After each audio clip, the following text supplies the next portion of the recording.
peluang mereka cukup besar ya. Kalau misalkan misalnya duet Jamaluddin Lale Yakut lah, Lombok Timur lah, seperti apa begitu misalnya. Ya, dia peluang menangnya tetap besar. Ya, bagaimanapun kan kedua organisasi ini saya katakan secara struktur keorganisasian cukup mapan. Secara ideologis juga jamaahnya sangat taat. Jadi ini merupakan bonus demografi politik yang kemudian dimiliki oleh Nahdlatul Wathon maupun Nahdlatul Wathon Diniyah Islamiyah. Ini.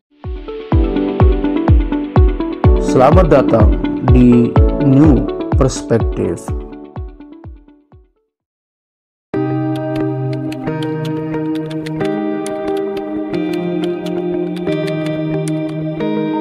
Pemirsa, kembali lagi kita bertemu di News Perspektif. Assalamualaikum warahmatullahi wabarakatuh. Dan tetap bersama saya Pak Dr. Saiful Hamdi, dosen Fisipol Universitas Mataram. Kali ini diskusi kami akan mencoba membicarakan atau menganalisa terkait dengan kemungkinan adanya kolaborasi dua ormas.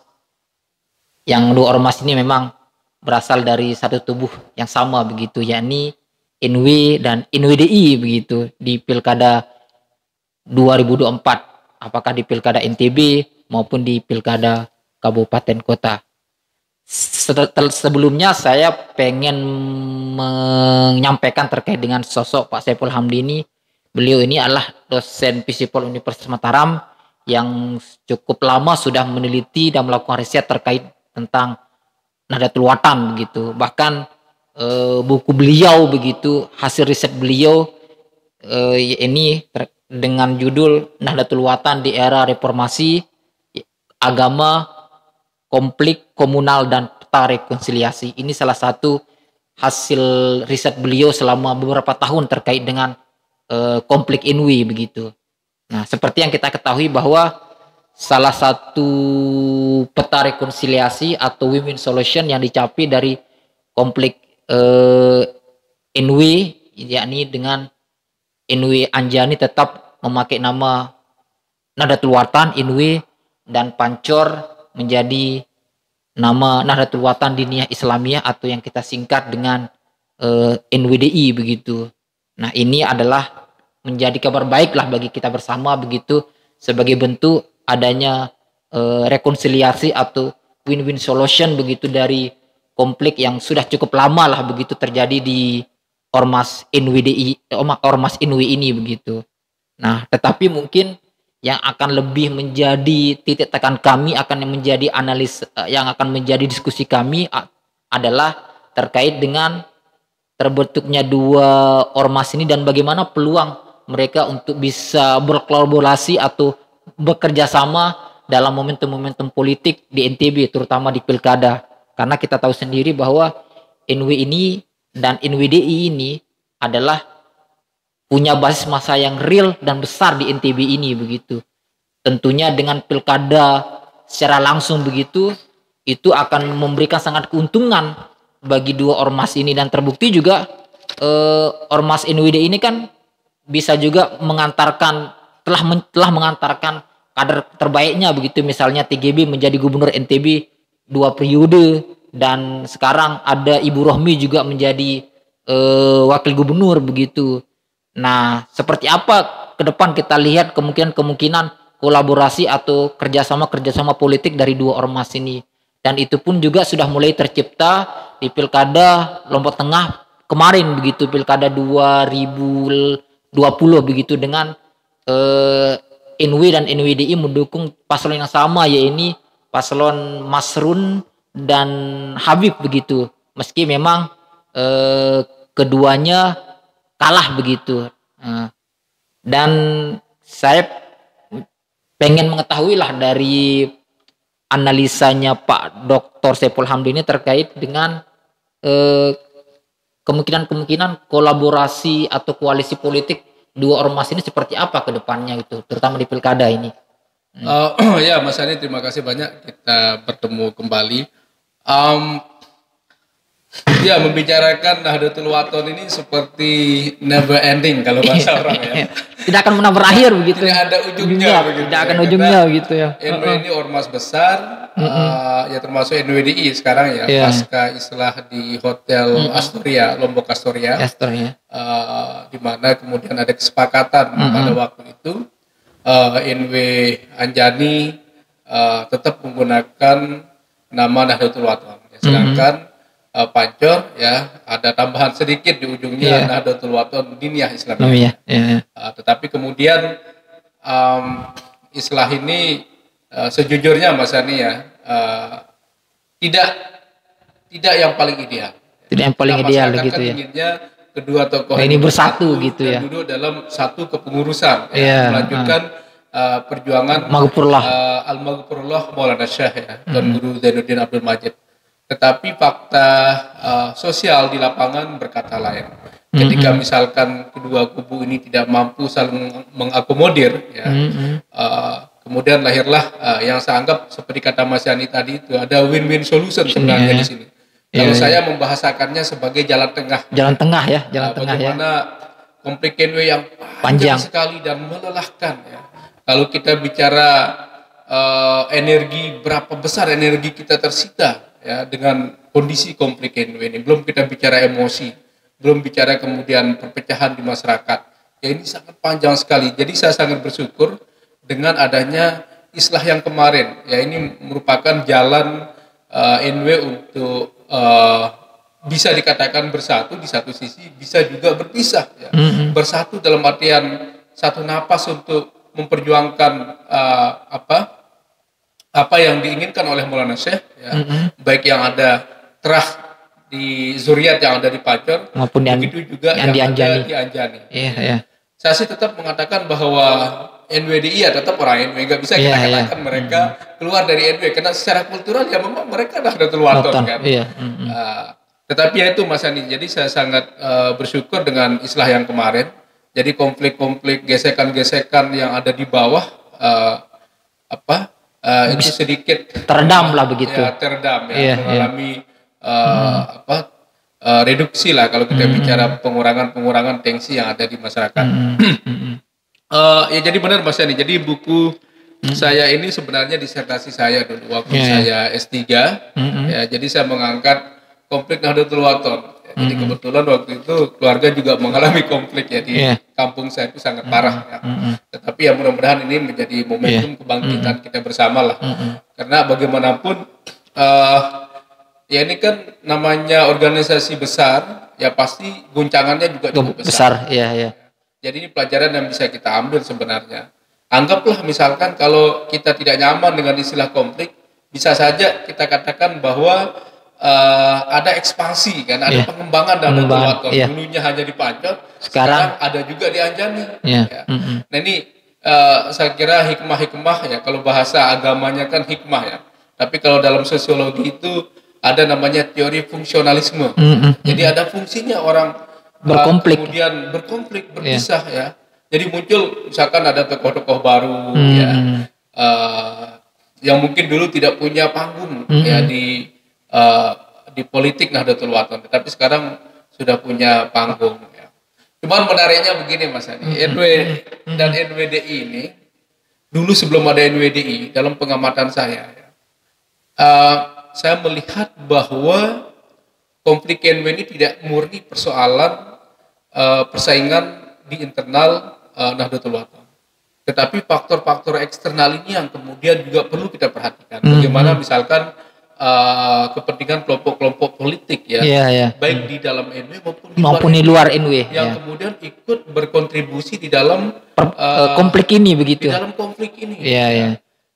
Dan apa yang terjadi misalkan ya, setiap pilkada sejak Nahdlatul Wathon berpisah ya, tahun pasca Muktamar Praya 98 ketika ada pemilu 99 pada waktu itu, setiap ada momentum politik ya, entah itu pemilu maupun pilkada, Jadi jamaah NW ini pasti dijamin ribut di lapangan. Iya. Kenapa? Karena mereka ini dua ormas yang sedang berkonflik dan mendukung calon yang berbeda. Iya. Jadi saya ingat dulu ketika misalkan ya gesekan yang paling kuat ya, ketika TGB di periode pertama maju. Iya, melawan Serinate. Melawan Serinate. Iya. Begitu juga yang ada di Lombok Timur. Ya. Jadi NW Anjani mendukung Ali Bede. Ya. Kemudian Pancor mendukung Sukiman Samsul Lutfi. Pancor mendukung Sukiman Samsul Lutfi. Yeah. Bayangkan ketika kampanye dua masa bentrok di lapangan. Saya ingat betul pada waktu itu kebetulan saya di lapangan. Ya, sampai polisi mengeluarkan tembakan ke atas. Ya, ketika misalkan jamaah dari Pancor berkampanye di Pringgabaya. Sementara yang Anjani berkampanye di Selong. Iya. Bayangkan coba. Jadi keduanya bertemu ya dengan atribut partai, dengan atribut organisasi. Bayangkan coba. Ini bagaimana kemudian ternyata konflik ini tidak hanya persoalan ideologi ya, tapi juga ada persoalan kekuasaan di situ ya. Yang saya baca ya. Iya. Terkait tadi pertanyaan Mas Yani, apakah NW dan NWDI ini berpeluang untuk berkolaborasi di politik pilkada lah terutama. Pilkada. Saya berpikirnya begini Mas. Tentu namanya perpecahan ya, pasti kan ada kepentingan yang tidak terakomodir. Iya. Tetapi sampai kapan kita mau berhenti sampai di sana? Yang hanya berpikir pada kekuasaan yang kecil. Anggaplah kalau NW ini kan yang diperebutkan kan ketua umum PBNW, siapa yang menjadi ketua, siapa yang kemudian mengisi kepengurusan. Ya, terlepaslah ada misalkan tafsir wasiat dan lain-lain, itu kan saya kira argumentasi dari kedua kelompok. Tapi saya ingin katakan bahwa konflik yang terjadi di internal NW itu terlalu kecil kalau untuk kita berpikir yang lebih luas.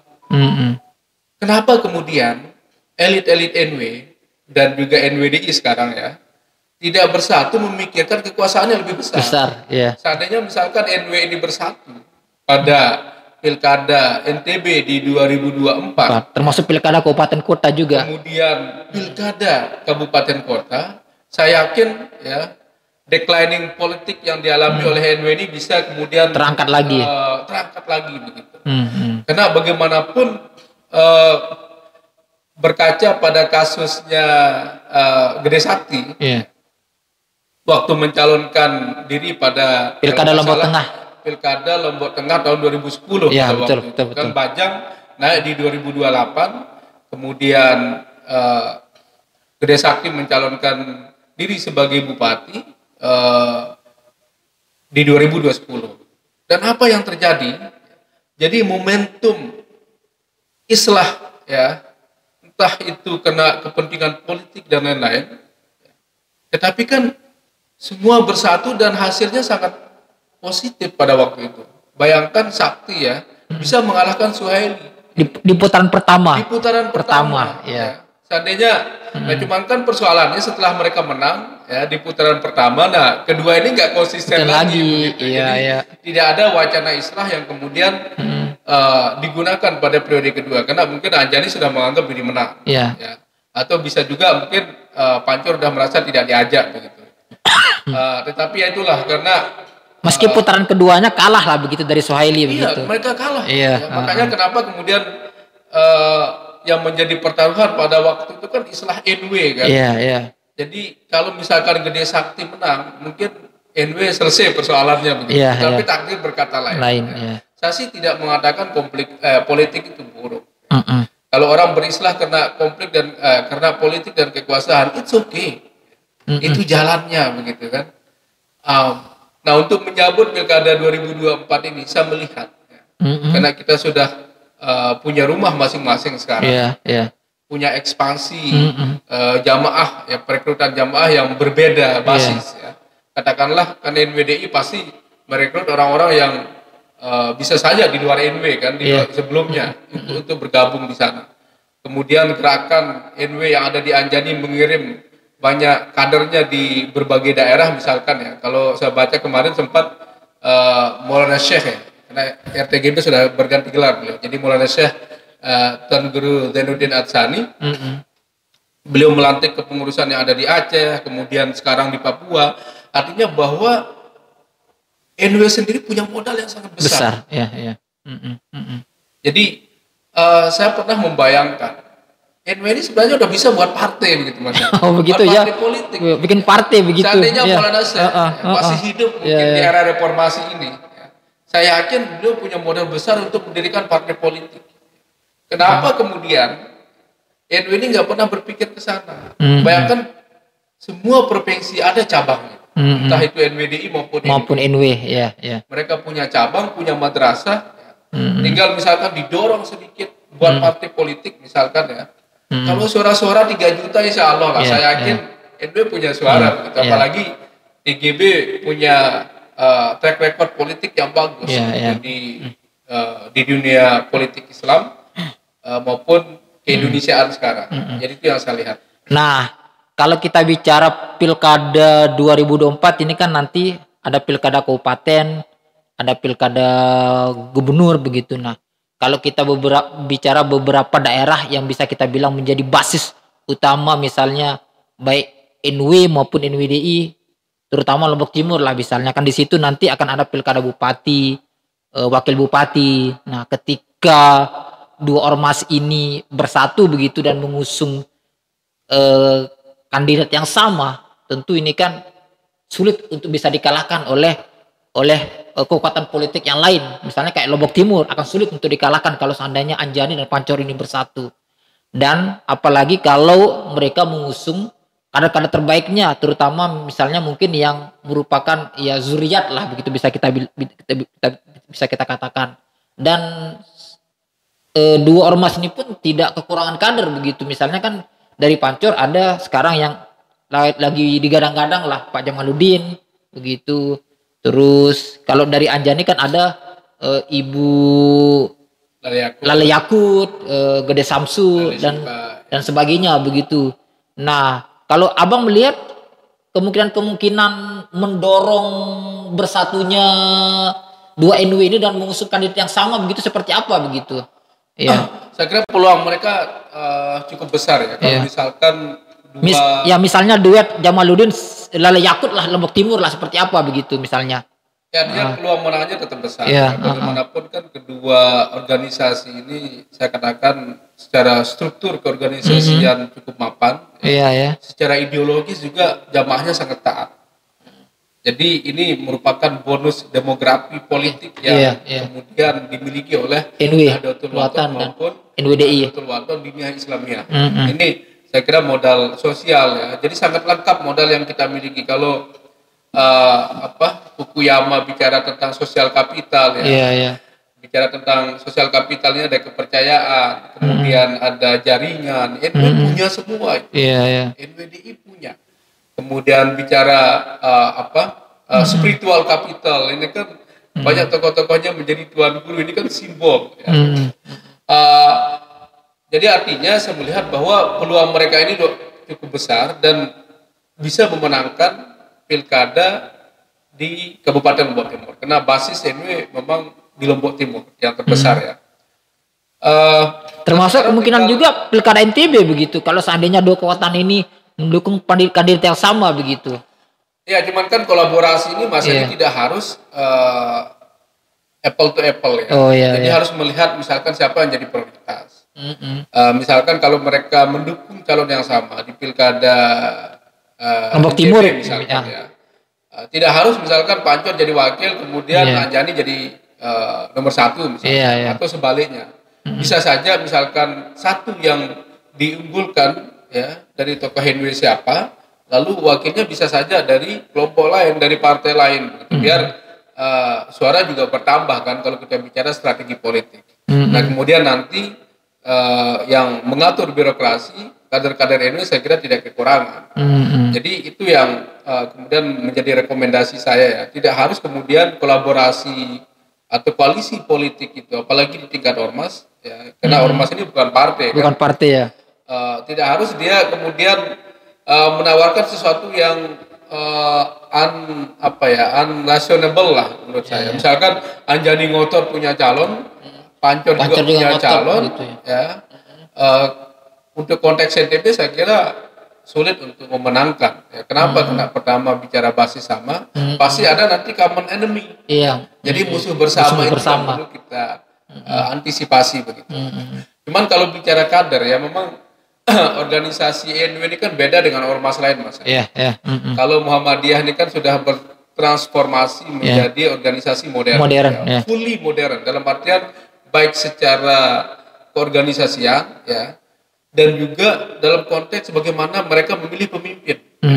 Jadi boleh Muhammadiyah itu dipimpin oleh di luar zuriatnya Ki Ahmad Dahlan. Nah begitu juga NU. Boleh dipimpin oleh di luar terahnya Hasyim Asy'ari. Nah, Nahdlatul Wathon karena cahaya Maulana ini sangat besar, ini sulit kita untuk untuk menggantikan posisi zuriat dari beliau itu. Jadi ini salah satu keunikan organisasi Nahdlatul Wathon di era modern ini. Termasuk menggantikan jadi ketua umum PBNU saya kira tidak gampang Mas Ali. Kenapa? Karena di sanalah muroah organisasi itu terlihat ketika ada zuriat. Iya. Marwahnya di situ. Marwahnya di sana. Seandainya misalkan dipimpin oleh orang lain, ya belum kita tes ya, bisa saja suatu saat nanti ya. Tetapi pasti ini akan mengalami dinamika yang luar biasa fluktuasinya nanti. Dinamikanya akan berkembang ya. Bagaimana respon masyarakat, respon jamaah ketika ada tokoh-tokoh di luar NB memegang posisi ketua PB lah. Ketua PB ya. Kalau jadi sekjen kan udah bisa dari luar ya. Sekarang kan ada Prof. Fahru Razi yang menjadi sekjen PBNW, termasuk di NWDI ada Tuan Guru Hasanah ini. Nah, tetapi jadi ketua PB ini saya lihat sangat sulit karena ini menjadi simbol dan salah satu ciri khas dari organisasi Nahdlatul Wathon. Makanya di disertasi saya dulu saya katakan kalau bicara demokrasi, NU ini setengah demokrasi. Setengah demokrasi ya. Karena masih mengandalkan kepemimpinan dari zuriat. Zuriat ya. Kalau kita bicara istilah politik Islamnya ya mungkin khalifah lah. Ya. Hilafah ya. Iya. Kalau kita bicara terkait dengan kolaborasi politik ini kan tentu nanti ujung-ujungnya akan terkait dengan sharing kekuasaan, pembagian kekuasaan begitu. Tapi biasanya memang kolaborasi itu akan tercipta ketika memang ada kesepahaman atau ada titik temu yang sama terkait dengan bagaimana sharing kekuasaan itu. Siapa dapat apa dapat apa begitu. Nah, kalau terkait dengan NW dan NWDI, kalau seandainya betul-betul mampu berkoalisi dan berkolaborasi, seperti apa sharing kekuasaannya nanti kalau Abang melihatnya? Saya kira lebih gampang mengatur ya. Seandainya misalkan NWDI jadi berkolaborasi dengan NW. Kenapa? Karena mereka kan masih dalam satu manajemen dan satu komando ya. Jadi Janjani sekarang ya ada Tuan Guru Zainuddin Atsani ya, yang mungkin udah bergelar Maulana Syekh. Kemudian di Pancor masih ada TGB. Jadi dua-duanya ini saya lihat masih memegang kendali ya sebagai top leader lah di masing-masing tempat. Nah, artinya untuk mengurus kepentingan-kepentingan di bawah ini saya kira tidak sulit. Ya. Tinggal beliau merekomendasikan siapa. Nah sekarang ini saya kira perlu mengendorkan tensi masing-masing siapa yang menjadi nomor satu. Misalkan yang paling ideal kolaborasi atau koalisi dua ormas ini ya, walaupun kita katakan masih satu nafas ya memang idealnya di Pilkada Lombok Timur Mas. Ya. Jadi mereka bisa ya bersama lah di situ. Mereka bisa bersama peluang menang besar karena kita tahu bahwa karakter jamaah NU ini sami'na wa ata'na itu sangat tinggi. Ketika ada zuriat misalkan dicalonkan apalagi dua-duanya zuriat. Berdosa jamaah NU ini rasanya kalau tidak memilih begitu ya. Kita ini kan organisasi yang dibayat Mas. Enggak ada organisasi yang dibayat di lain itu. Jadi kita ini 7 keturunan harus di Nahdlatul Wathon. Jadi enggak boleh keluar dari itu karena ini sudah menjadi sumpah baiat kita kan kepada guru kita. Nah saya melihat bahwa psikologis pemilih dari Nahdlatul Wathon ketika misalkan ada zuriat yang dicalonkan, ini saya yakin bahwa mereka tidak akan mengatakan untuk tidak begitu, pasti akan dipilih. Nah ini tentunya nanti Mas Yani menjadi catatan kita bahwa tinggal siapa sekarang yang mau digadang-gadang. Iya. Karena kita udah capek berkonflik kan. Kalau nggak ada kolaborasi ya siapa lagi begitu. Artinya memang dengan ada ditemukannya win-win solution atau jalan tengah seperti yang Pak Dokter sampaikan bahwa NW dan NWDI ini sudah saatnya lah berkolaborasi lah di pilkada atau di momen politik jika memang ingin kembali meningkatkan elektabilitas politik mereka begitu. Ya, jadi muroah organisasi kan kita ini mengaku sebagai ormas yang terbesar di NTB. Jadi ketika kita kalah di pilkada ini kan otomatis juga mengkanter ya image yang kita bangun selama ini. Kita terbesar begitu. Bahwa NW terbesar ya, termasuk NWDI sebelum berpisah ya. Belum lagi kita bicara kekuatan narasi politik yang dibangun oleh tokoh-tokoh NW, saya kira sangat kuat ya. Bagaimana kemudian TGB di sini punya kemampuan untuk memobilisasi massa. Jadi peluang kita sekali lagi Mas Yani ini harus perlu dipertimbangkan oleh kedua tokoh di masing-masing organisasi ya, baik NW maupun NWDI untuk segera membangun konsolidasi begitu di pilkada 2024 ini, jangan sampai ketinggalan kereta gitu. Karena bagaimanapun nama organisasi ini yang kemudian diremehkan oleh orang. Kalau misalkan calonnya kalah ini dari mana ini, misalkan dari Pancor atau dari Anjar ini pasti akan diremehkan begitu. Nah, untuk mengembalikan muroah organisasi di pentas politik ya, dan saya kira sangat wajar lah. Nah, bagaimanapun kan NW dan NWD ini memegang kendali di NTB ini sama dengan NU di Jawa Timur. Seandainya misalkan nanti kedua tokoh ini bisa duduk bareng merumuskan ya strategi politik mereka, kemudian bisa melakukan kampanye lebih awal. Kalau sekarang kan yang kita dengar ada Pak Jamaluddin mana? Untuk Lombok Timur. Di Lombok Timur. Karangjani punya kader, ada Gede Samsul. Kenapa beliau nggak turun? Beliau sudah lama di Jakarta, punya pengalaman politik ya. Kemudian anggota DPR RI pernah 2 kali. Ya, anggota DPR RI punya sense juga di dunia politik. Kenapa beliau nggak dicalonkan begitu? Seandainya dia berpasangan dengan Jamal. Ini akan menjadi kekuatan besar ini Lombok Timur ini. Menjadi power lagi untuk politik NW ini di Lombok Timur. Bayangkan Gede Samsul ya, kan beliau GSM ini punya nama besar juga ya ketika beliau berhasil menjadi anggota DPR RI. Seandainya beliau bersanding dengan Jamaluddin, bagaimana kemudian kekuatan, artinya bahwa tidak sulit lah untuk memenangkan pilkada. Artinya peluang menangnya akan jauh lebih besar begitu. Peluang menangnya jauh lebih besar. Kita nafikanlah, sekarang kan udah punya rumah masing-masing. Kenapa kita tidak berpikir kekuasaannya lebih besar? Kekuatan lebih besar. Stagnan dengan konflik yang ada, perpisahan yang pernah terjadi. Anggaplah itu sebagai sebuah sejarah yang memang harus dialami oleh NW sebagai organisasi besar kan. Bagian dinamika proses begitu. Mencari identitas itu tidak gampang Mas. Apalagi kita tahu perjalanan ormas ini kan mungkin di awal berkembang lalu mengalami puncak, turun lagi, naik lagi. Ini yang kemudian perlu dipikirkan oleh tokoh-tokoh kita. Nah, ini kalau kita melihat sejarah perjalanan kehidupan Al-Maghfurullah begitu sebagai pendiri, beliau kan tidak bisa kita lepaskan dari aktivitas politik begitu. Beliau pernah menjadi anggota konstituante begitu kan, atau yang sekarang bisa kita bilang anggota MPR lah begitu, atau DPR RI lah begitu dalam sejarah politiknya begitu.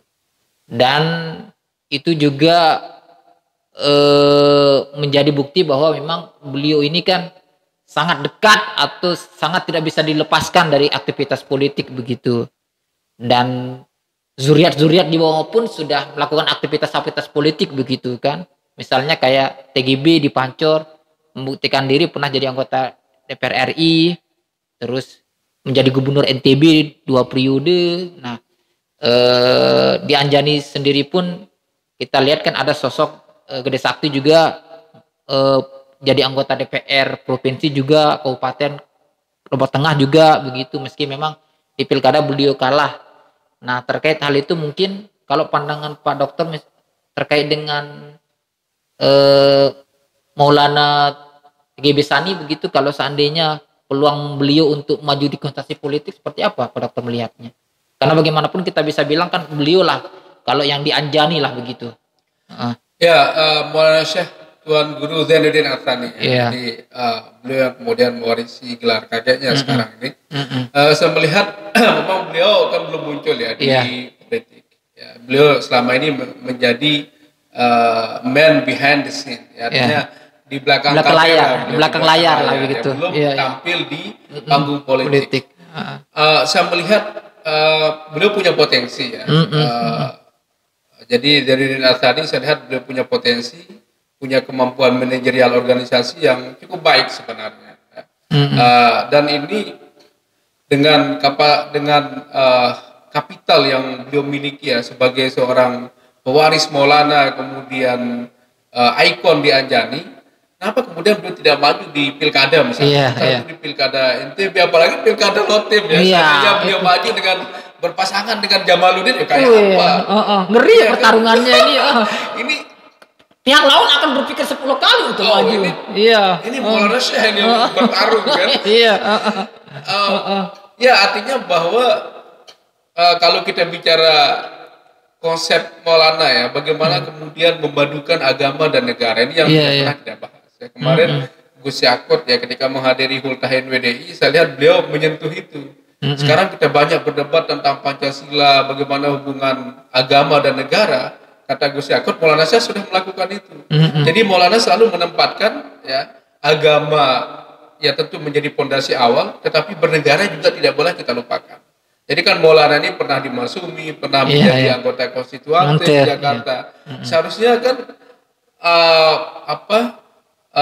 tracing politik ya yang beliau lakukan seharusnya diikuti oleh zuriat-zuriat beliau.